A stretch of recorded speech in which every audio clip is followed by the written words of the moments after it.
સર્વ શ્રીમદ ભગવદ્ ગીતા પ્રેમી ભાઈ બહેનોને મારા જય યોગેશ્વર. આજ તારીખ 31/5/26ના રોજ ગીતા સૂત્ર વિડીયો નંબર 77 છે.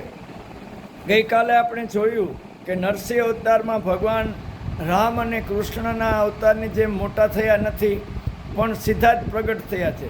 પ્રગટ થયા પછી અવતાર કાર્ય પૂરું થયું તો પછી બાકીનું જીવન એ જ શરીરથી પસાર કર્યું નથી. એટલું જ નહીં, પણ તેઓ દેખાતા બંધ થઈ ગયા છે. આમ છતાં નરસિંહ અવતારને ટૂંક સમયનો અવતાર તો કહી જ શકાય, પરંતુ રામ, કૃષ્ણ, બલરામનું જીવન તો ઘણા અવતાર કાર્યો દ્વારા ચિરંજીવ બન્યું છે.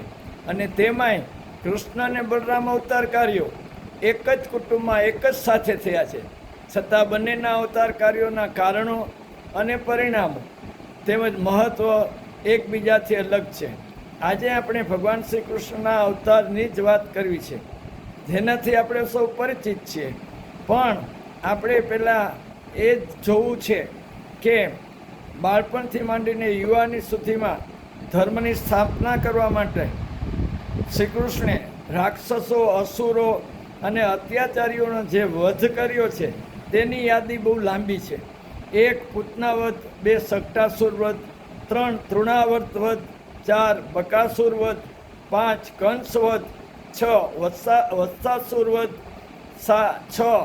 7 અઘાસુર વધ, 7 પ્રલંબાસુર વધ, 8 કેસી વધ, 9 મુરાવધ, 10 નરકાસુર વધ, 11 વ્યોમાસુર વધ, 12 કુવલિયા પીડ વધ, 13 ચાણૂર વધ, 14 મુષ્ટિક વધ, 15 શિશુપાલ વધ, 16 દંતવક્ર વધ, 17 કાલયવન વધ, 18 બાણાસુર વધ તેમજ કાલીય દમન દ્વારા શ્રી યમુનાજીના જળને શુદ્ધ કર્યું, લોક ઉપયોગી બનાવ્યું.